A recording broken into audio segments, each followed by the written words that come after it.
Bonjour à tous. On va continuer à retracer la grande histoire européenne et dans cette capsule, on va s'intéresser aux années 60.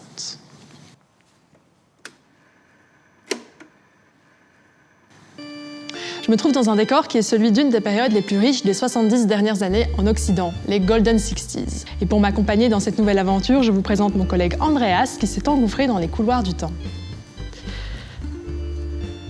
Hello Andreas. Salut les copains, heureux de vous rencontrer pour découvrir ensemble les premières étapes de consolidation de la communauté économique européenne. Alors, avant de nous plonger au cœur des années 60, je vous rappelle rapidement que l'Europe est un grand projet et une initiative tout à fait inédite dont l'objectif était de pacifier le vieux continent. Il fallait penser les blessures de la guerre et reconstruire.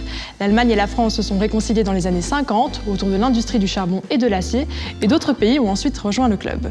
La Belgique, l'Italie, le Luxembourg et les Pays-Bas. Vous voulez en savoir plus ? Allez voir l'épisode précédent. La construction européenne, c'est la promesse du progrès. Elle apporte une dose d'espoir, même s'il y a aussi un lot de crainte face au changement.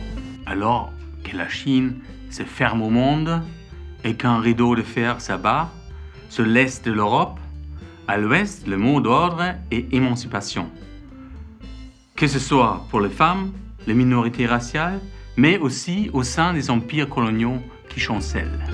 Et en Europe de l'Ouest, une autre révolution fait trembler la terre, au propre comme au figuré. Une révolution agricole. Le secteur qui fonctionne est confronté à l'accroissement de la demande. Il y a de plus en plus de bouches à nourrir dans les économies ralenties de l'après-guerre. L'offre ne suit plus et le vieux continent risque de dépendre des États-Unis ou de l'Union soviétique, qui sont à la pointe de la technologie et se sont lancés dans une production intensive. La PAC, la politique agricole commune, va voir le jour au sein de la communauté économique européenne. Elle apparaît en 1963. Son but, subventionner la modernisation du secteur tout en régulant la politique de prix. Mais à nouveau, des grandes disparités voient le jour entre régions plus ou moins fertiles. Et cette différence est particulièrement marquante entre le nord et le sud de l'Europe. Les dirigeants allemands, belges, français, italiens, luxembourgeois et néerlandais se rendent compte que les subventions ne suffisent pas. Il faut une véritable politique agricole.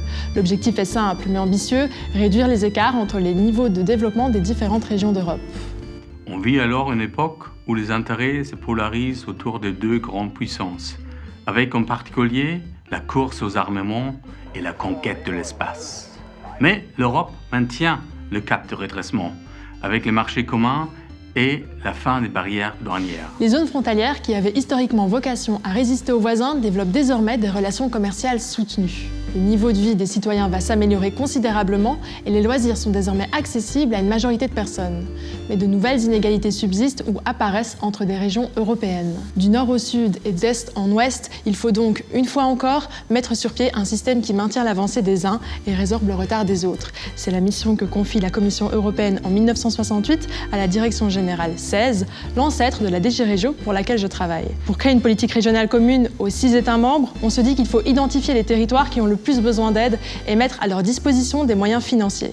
Il faut en fait un véritable plan de développement spécifique. Un comité permanent doit maintenir les liens entre les autorités européennes et les régions, qui gagnent petit à petit en autonomie et peuvent interagir entre elles, aussi bien au sein d'un même pays qu'en dehors des frontières nationales. Les projets des 6 États membres suscitent l'engouement d'autres nations. D'autres pays vont bientôt rejoindre le club. Les années 70 nous réservent de nouveaux défis avec plusieurs crises économiques successives. Je vous donne rendez-vous dans un nouveau décor, celui de la prochaine décennie, pour découvrir comment la politique européenne de développement régional va, entre autres, aider les citoyens à surmonter ces nouvelles épreuves ensemble. À très bientôt et salut Andreas. Tschüss, Hafsa.